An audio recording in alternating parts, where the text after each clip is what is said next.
Assalamu alaikum wa rahmatullahi wa barakatuh. Dear class, I hope you will be fine with the blessing of Allah. First of all, we read dua, Rabbi ज़िदनी इल्मा. Dear class, ऐसे आप जानते हैं कि जो हमने 7 chapter शुरू किया था वो तकरीबन इख्तिताम के करीब है और आज उसका आखिरी लेसन है. और देखिए कि इकरा वर्कबुक का जो पेज हमने पढ़ा था, पेज नंबर 34 जो 39 सॉरी जो आपको दिया था, उसमें जो चीज़ें आपके सामने डिस्कस की गई उनमें एक क्लास हम दिया गया था उशर का जो 5% के मुताबिक आपने निकालना था, तो वो भी मैं आपके सामने पेश करूँगा. और आज अपनी चैप्टर 7 की जो आखिरी जो एक्सरसाइज है या हम उसको वर्कशीट कह लें कि जो आज हमने इकरा वर्कबुक पे करनी है उसका पेज नंबर 40 पे, उसके बाद हमारा जो चैप्टर 7 है वो मुकम्मल तौर पे कंप्लीट हो जाएगा. तो सबसे पहले हम जो काम लास्ट टाइम आपको दिया गया उसको ज़रा आपके सामने दोबारा एक्सप्लेन करते हैं. तो अपना पेज नंबर ओपन कीजिए, पेज नंबर 39. ये आपके सामने पेज नंबर 39 है. ये टैक्स की डेफिनेशन आपने करनी थी, नीचे जनरल से टैक्स की डेफिनेशन करनी थी और जो मैंने आपके सामने दोनों एक्सप्लेन किए अच्छे तरीके से. और इसके बाद पेज नंबर 39 पे जो थर्ड पार्ट है आपके पास, what rate of zakat has Islam fixed, वो 2.5% था जो ज़कात का रेट है जो फ़िक्स किया गया इस्लाम की तरफ से, वो आपके सामने. और इसी तरह find the amount of ushr on 5,85,260. 5% के हिसाब से आपने इसका उशर रेट निकालना था. तो आया कैसे निकालना है वो मैं आपके सामने बात पेश करता हूँ कि सबसे पहले आप देखें आपके पास तो अमाउंट यानी कि जो उसने बताई है वो आपने लिखनी है. अमाउंट क्या है? 5,85,268. तो आपके सामने देखें ये अमाउंट है 5,85,268 और रेट ऑफ उशर जो उसने बताया वो हमारे पास 5% था, वो हमने लिख लिया. और उसने कहा है कि आपने क्या मालूम करना, फाइंड द अमाउंट ऑफ उशर, यानी कि उशर मालूम करना है. रेट उसने हमें बता दिया, 5% के हिसाब से आप इसका निकालेंगे. तो सबसे पहले आप क्या करेंगे, इस तरह लिख के सोल्यूशन के बाद आपने उशर है जो सा उशर में आपने क्या करना है कि 5% मल्टीप्लाई जो वैल्यू अमाउंट दी गई है उसको मल्टीप्लाई कर देते हैं और उसके बाद फिर 5% की जगह हम 100 लगाएंगे और मल्टीप्लाई करके उस वैल्यू को लिख लेंगे और उसका सोल्यूशन निकालेंगे. तो इसका सोल्यूशन क्या है, 5 का टेबल अगर आप 100 तक पढ़ें, 5 1 दा 5 और 5 20 दा 100. अब आपके पास जो वैल्यू आ जाती है वो 1/20 मल्टीप्लाई 5 8 5 2 6 8 आ जाती है. यानी कि ये आपके पास वैल्यू है जिसको आपने डिवाइड करना है किसके साथ, यानी कि 1 को आप इसके साथ मल्टीप्लाई करेंगे तो यही वैल्यू आ जाएगी आपके सामने. देखें दोबारा लिख देता हूँ मैं,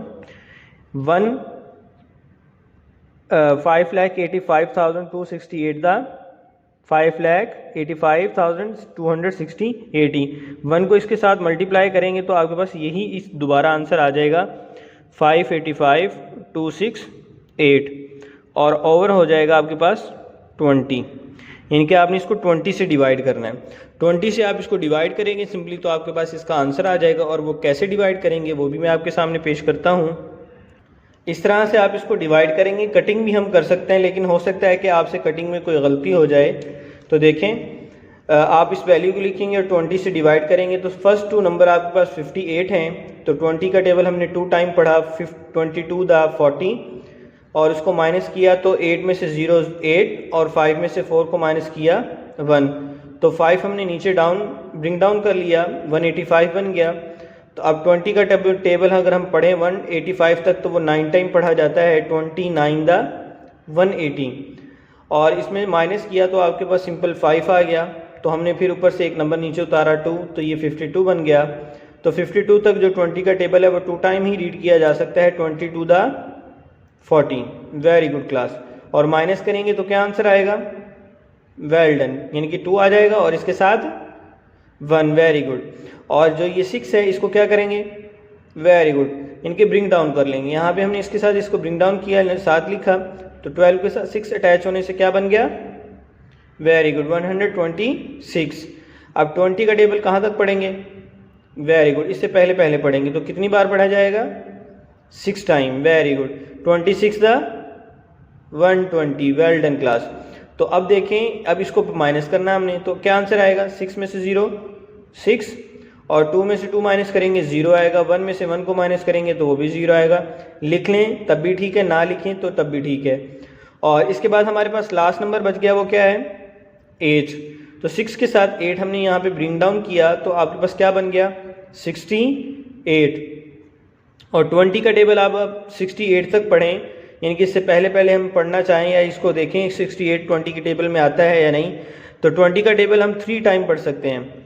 23 द वेरी गुड 60। तो आप इसको अब माइनस करें, 3 हमने ऊपर लिख दिया क्वोशंट प्लेस में, 8 में से 0 8, 6 में से 6 0, वो हम लिखते नहीं हैं। अब देखें आपके पास यहाँ पे खाली 8 बच जाएगा, यानी कि आपके पास इसको उतारने से आपके पास क्या बच गया 8।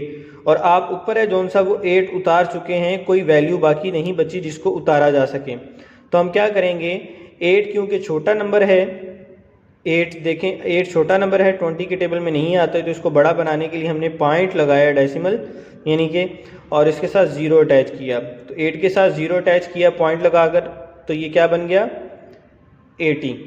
अब 80 तक आप टेबल पढ़ें 20 का, तो क्या आंसर आएगा 24 द 80। अब 80 में से 80 को माइनस करें तो हमारे पास रिमाइंडर 0 बचता है, यानी कि मुकम्मल डिवीजन हो गई। तो आपके पास जो उशर आ गया वो आपकी क्वेश्चन प्लेस में लिखा हुआ है 29,263.4 रुपीज़। तो ये आपके सामने मैंने आपको क्वेश्चन भी आपका सॉल्व कर दिया कि आया अगर आपने गलती की है तो ये सारा काम रफ़ है, और रफ़ करने के बाद जो ये आंसर आया ये आप अपनी इकरा बुक के ऊपर लिखना था 29,263.4 रुपीज़। और आज का जो काम है डियर क्लास वो बहुत ही आसान है। इससे आगे वाला पेज निकाल लें, पेज नंबर 40।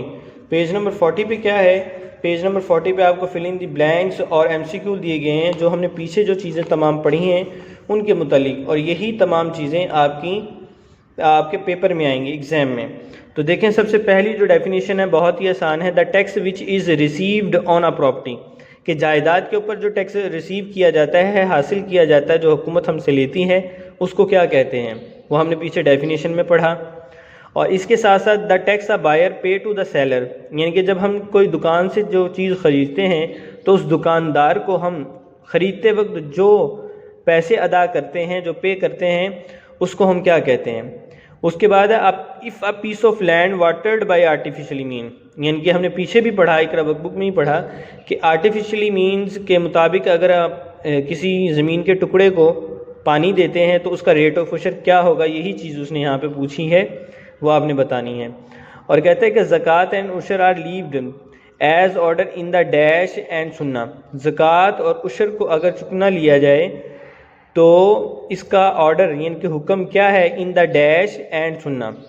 तो वो आप बताएंगे, बहुत ही आसान है, वो हमने पीछे भी पढ़ा, वो पूरी स्टेटमेंट वही लिखी हुई है, सिर्फ एक लफ्ज़ को मिस किया है, वो आप खुद ढूंढ के इनकी लिखेंगे, इसमें बहुत ही आसान है। और उसने आगे लिखा है इन सर्कल द करेक्ट आंसर, के मुख्तसर जो जवाब हैं उनको, इनके जो जवाब दुरुस्त हैं इन सवालात के, उनको आपने सर्कल करना है। इनके जवाब भी दिए गए हैं, सिर्फ आपने उनको देखकर परख कर समझ कर आपने उनको सर्कल करना है।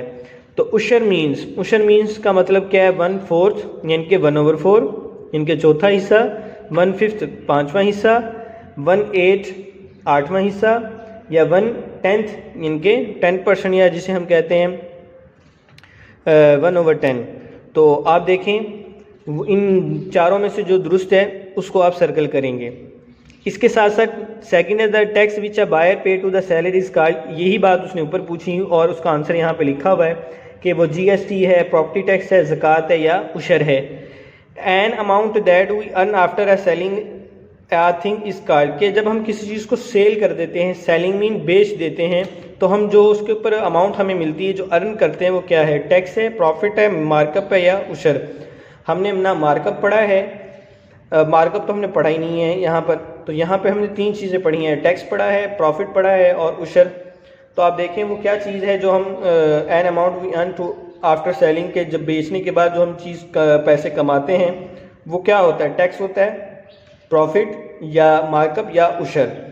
और आगे फोर्थ है Islam has fixed the rate of zakat, के ज़कात का रेट मैंने भी आपको बताया कितना फ़िक्स किया इस्लाम ने, वो 2.5% है या 5% है, 7.5 है या 10। और कहता है कि in case a piece of land water by artificial means the ushr will, कि अगर उसको मसनूई तौर पे पानी दिया जाए किसी ज़मीन के टुकड़े को, तो फिर आप उशर की जो शरह फ़ीसद है, यानी कि रेट ऑफ उशर है, वो किस हिसाब से आप उशर अदा करेंगे वो रेट बताएं। तो उस रेट की जो वैल्यूज़ हैं वो यहाँ लिखी हैं 2.5 और 4%, 5% और 10%। अब इन चारों में से जो जवाब दुरुस्त होगा आप उसको सर्कल करेंगे।